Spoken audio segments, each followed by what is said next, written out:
Le 5 mai 1821, Napoléon rendait son dernier souffle à Sainte-Hélène, à un mois de l'anniversaire de sa mort. La question est ouverte. Faut-il commémorer ce personnage à la fois populaire et controversé? Charles Bonaparte, bonsoir. Bonsoir. Vous êtes l'arrière-petit-neveu de Napoléon. Vous revenez sur l'héritage de votre prestigieux aïeul dans La Liberté Bonaparte, paru chez Grasset. Napoléon, on va le voir, est un personnage universel. Avec nous également l'ancien sénateur canadien Serge Joyal. Merci d'être avec nous depuis le Québec, où le mythe, on va le voir avec vous, est bien vivant. Et puis pour nous accompagner également, Marie Jiquel. On verra avec vous à quel point le personnage a imprégné les arts. Mais on va commencer tout de suite par la petite histoire dans la grande. Charles Bonaparte, vous êtes le descendant direct de Jérôme Bonaparte, le plus jeune frère de Napoléon. Vous êtes né Charles Napoléon, mais vous avez changé de nom pour Bonaparte. Pourquoi ?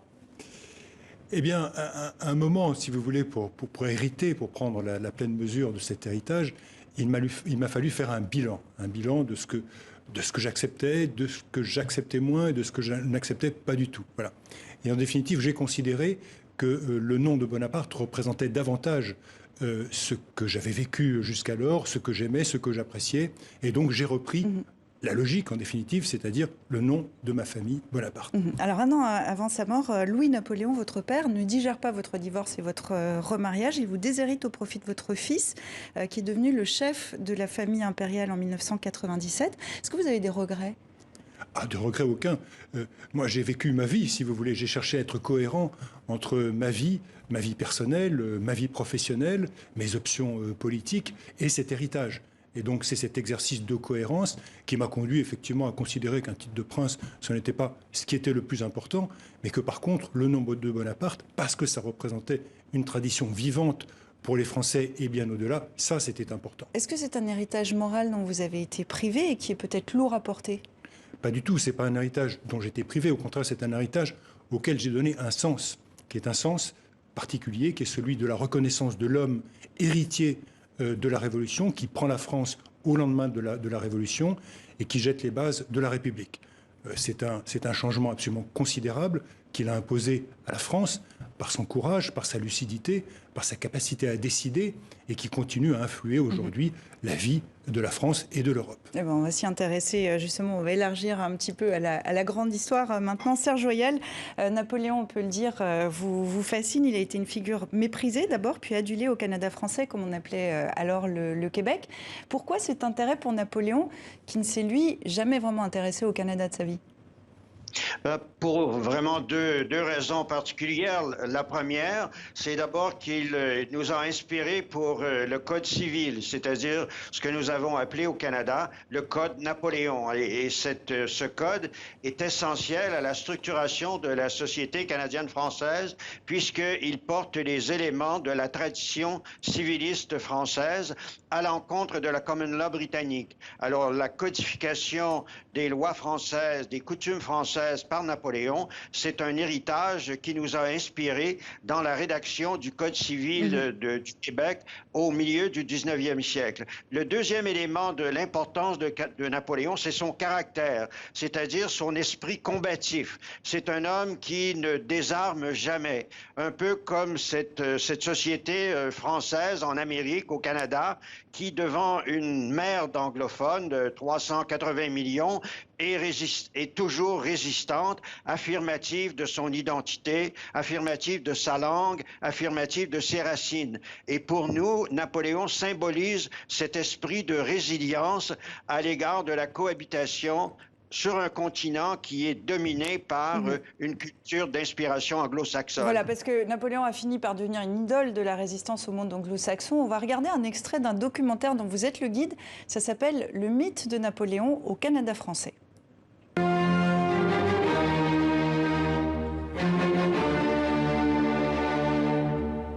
Le parrain de ma mère s'appelait Napoléon. Ma tante préférée s'appelait Marie-Louise. Et mon père avait une cousine qui s'appelait Joséphine. Dans toutes les familles canadiennes, françaises, acadiennes, il y avait des Napoléons et des Joséphines. Donc là, vous avez trouvé une photo qui sont ces Russes. Qui sont ces Russes, c'est ça, hein? Le frère aîné de mon grand-père maternel avait marié une crie. Elle avait été baptisée Marie-Louise. qui est évidemment le nom de la deuxième épouse de Napoléon. Là, on est à la fin du 19e siècle. Regardez, c'est une photo sur une plaque de verre. Hein. Donc, on est vraiment dans le début de la photographie. Le Napoléon de la famille, eh bien, c'est lui. Et regardez où on l'a placé. Le plus haut, dans le haut de la pyramide. Et c'est un vrai Napoléon, ça? Ah oui, c'est absolument, c'est Napoléon des Rosiers. Il se donnait des noms de personnages importants de l'histoire. Charles Bonaparte, vous saviez tout ça? Oui, je sais que dans toutes les familles, et on me le montre souvent, et il y a comme ça des reliques, des trésors qui évoquent l'époque napoléonienne. Mais ce que je crois, c'est que avec la globalisation des cultures, Napoléon a cessé d'être uniquement un héros français dans les foyers, disons, français, mais c'est devenu un personnage mondial. Et donc, universel? Sur le grand champ de la culture en fait mondialisée, c'est un des quelques héros qui sortent. Et donc, c'est extrêmement important pour la France. Serge Joyal, comment expliquer quand même que Napoléon soit aussi intégré à une forme de culture populaire au Québec?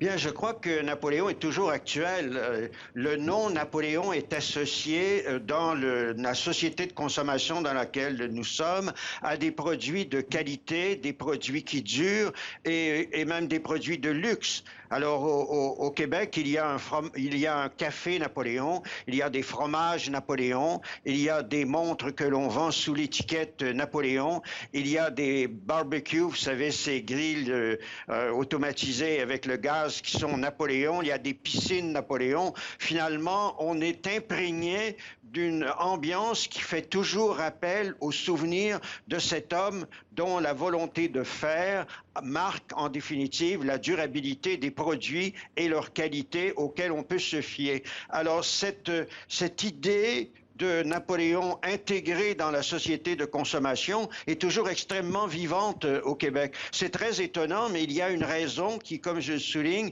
est rattachée à une perception très profonde d'un lien de la société canadienne-française avec ses racines françaises d'origine du XVIIe et du XVIIIe siècle. Je ne vais pas vous demander si vous avez un grill Napoléon. En revanche, on va pouvoir enchaîner avec vous, Marie.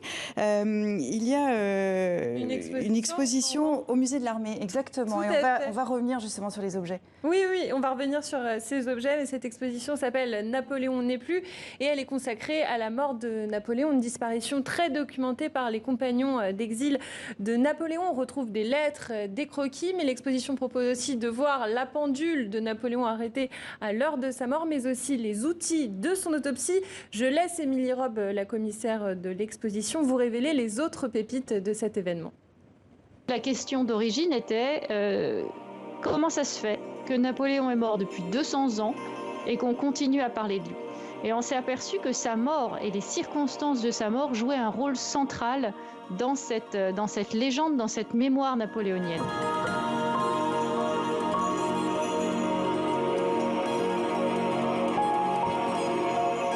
Il existe une boîte qui a été remise officiellement au gouverneur des Invalides en 1840, scellée, sur laquelle est écrit en lettres d'or « Clé du tombeau de l'empereur Napoléon ». Et depuis 1840, personne n'a ouvert cette boîte. Le cachet est entier. Et voilà, nous avions envie de la montrer parce que l'idée des clés du mystère, ça nous plaisait beaucoup. Voilà, il y a beaucoup de gens qui s'interrogent. Napoléon est-il dans son cercueil? Qu'est-ce qu'il y a vraiment dans le tombeau, etc. Et nous, on a les clés.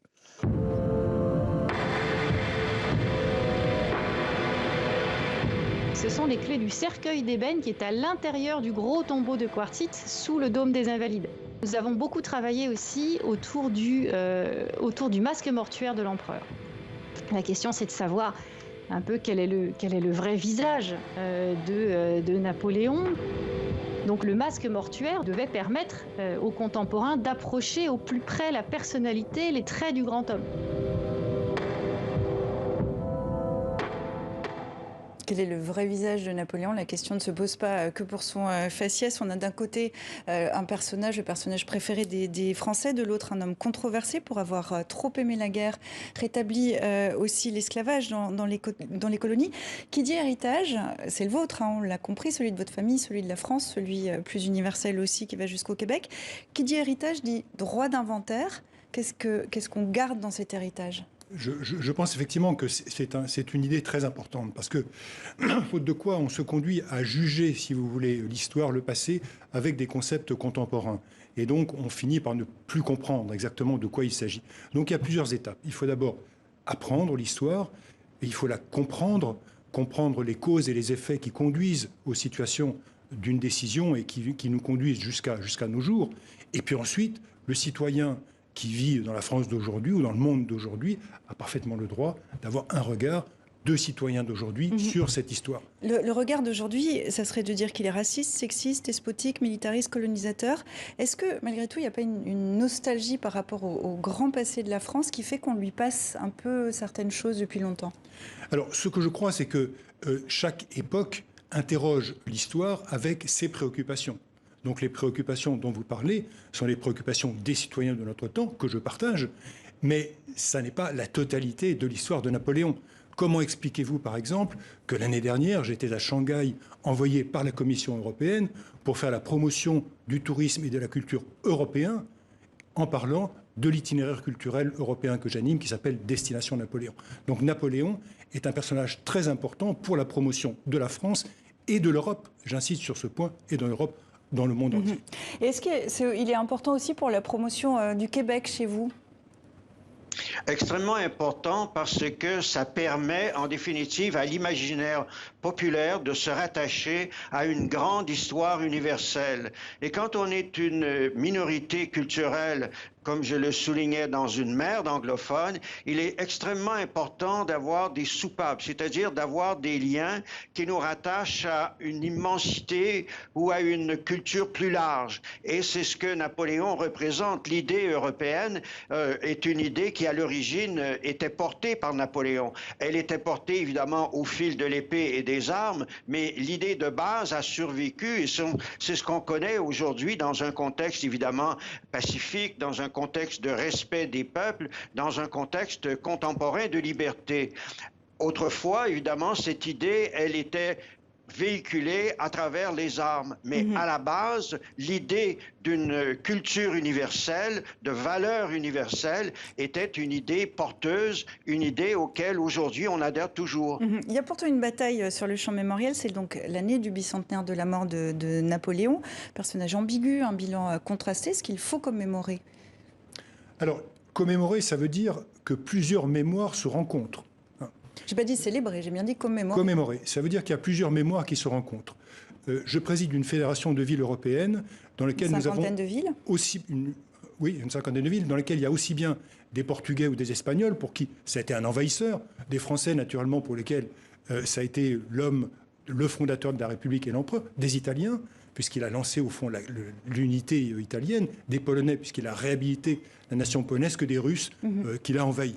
Donc ce qui est intéressant, c'est de croiser ces regards. Mais on voit bien que le président français est un peu pris sous les feux mémoriels. Qu'est-ce qu'il devrait faire le 5 mai prochain? Mais je crois qu'il ne devrait... Une petite polémique quand même autour de l'idée de commémorer cet anniversaire. Alors, la polémique, la critique, il faut l'entendre. Encore une fois, elle est le reflet des préoccupations des gens de notre temps.